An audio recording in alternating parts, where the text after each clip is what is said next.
Hello, good morning. Time check, 6 AM. So ang initial plan namin, 5 AM aakyat na kami dun, magsasamit na kami para doon namin ihintayin yung putok ng liwanag, parang style pulag. Kaya lang wala, nagkatamarang bumangon, sobrang lamig. So pwede na yan, dito na lang tignan yung liwanag. Pero magkakape lang kami tapos magsasamit kami para masamit lang natin. Alright, time check 6:45, nakapagkape na kami. So ito, tubig lang yung bitbit. Iwan pa namin yung mga tent at mga gamit namin. Magsasamit na muna kami. Yan, picture lang dun sa taas. At least nasamit natin ang Mount Ulap. After ng mga konting picture doon, balik ulit tayo para mag break camp. Ito yung campo namin. Yan, dito sa Mount Ulap Camp 2. Yan.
Ilang bundok, mga kilalang bundok na makikita dito sa taas ng Mount Ulap, sa peak ng Mount Ulap. Ito nasa kaliwa, ito yung Mount Santo Tomas. Ayan. Tapos yung nasa malayo na yun, na mataas na yun, ayan, kikit na natin, Mount Pulag. Ito naman, mataas na ito, Mount Ugo. Tapos dito sa banda rito, ayan, yung bukol na yan, Mount Pigingan. Alright. Ayun, back to campsite na kami. So pagbalik doon, prepare ng aming noodles na breakfast. Tapos break camp, then proceed tayo sa second highest peak, tsaka Gungal Rock, para makomplete natin yung ating Mount Ulap reverse traverse. Reverse traverse, gaya ng nasabi natin, kasi ang naging entry point natin ay sa Santa Fe.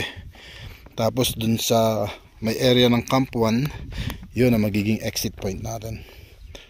So ano siya, clockwise. Ang normal na traverse nito ay counterclockwise.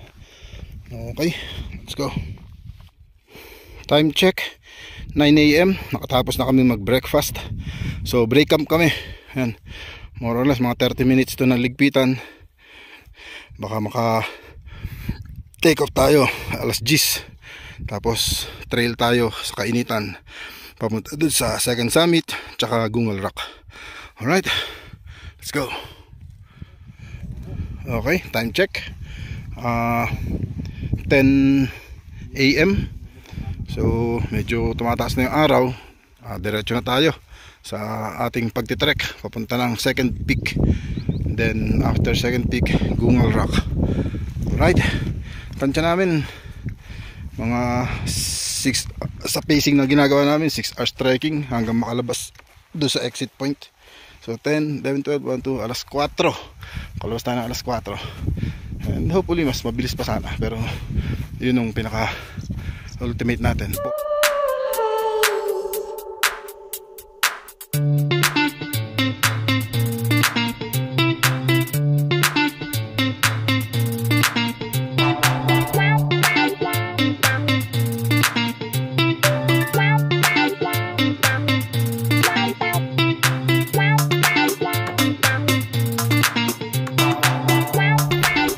Okay, ito yung 6 kilometer mark.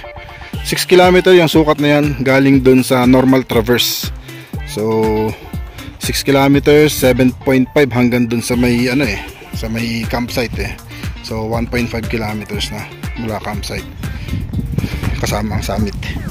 Okay, tapos ayan, tuloy-tuloy tayo.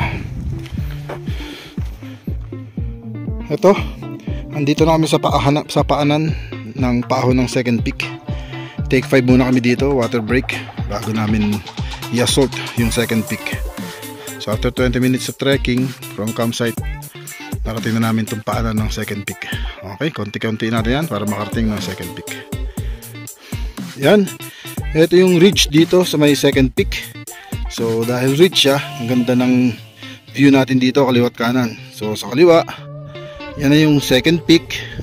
Tapos yung bato na yun, yun yung Gungal Rock. Yan yung sumikat na picturean dito sa Mount Ulap.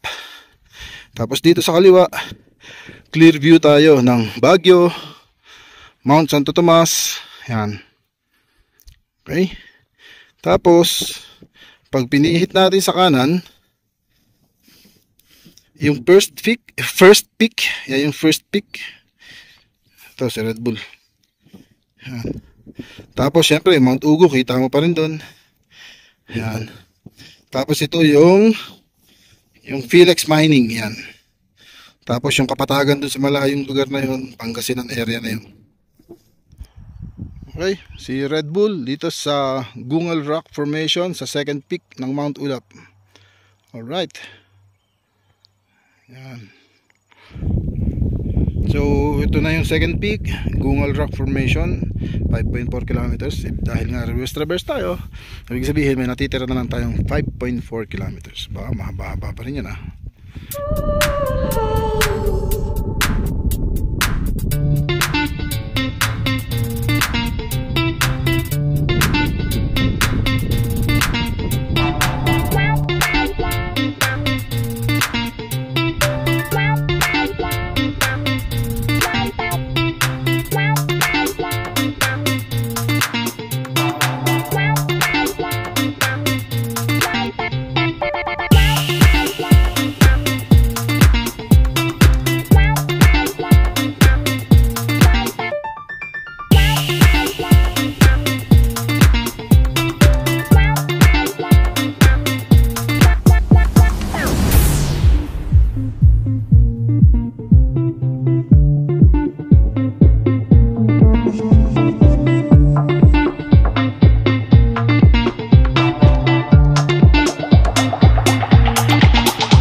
muna kami bago mag-assault dito sa peak 1.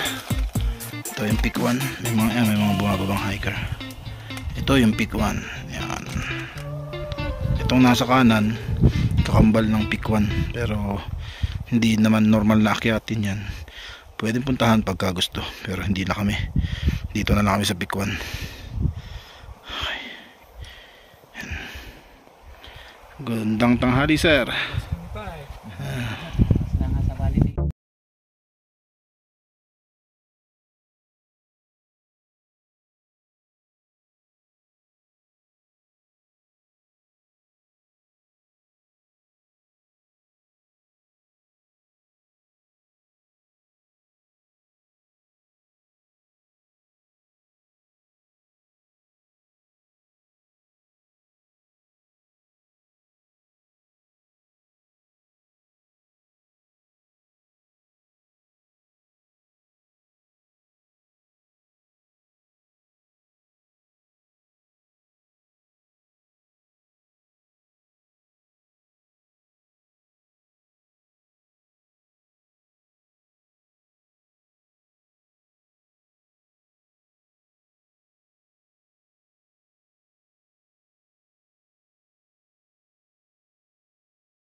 Break kami.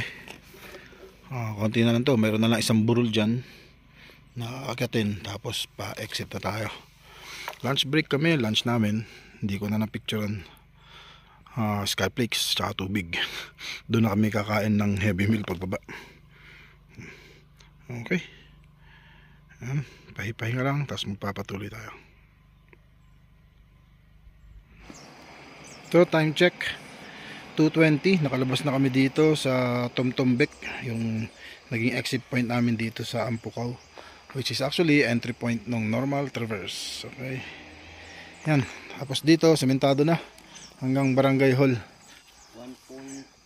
1.3 na lang. Ayan. So lakarin pa rin namin hanggang Barangay Hall, but at least natapos na natin yung mga mahihirap na part. Okay, saglit na lang to, konti-konti na lang natin yan. Alright, let's go. Pagdating dun, kain tayo. Ayun, nandito na kami sa barangay proper ng Ampukaw. Pero ito ay mga 800 away pa from Barangay Hall. Nandun yung mga gamit namin sa Barangay Hall.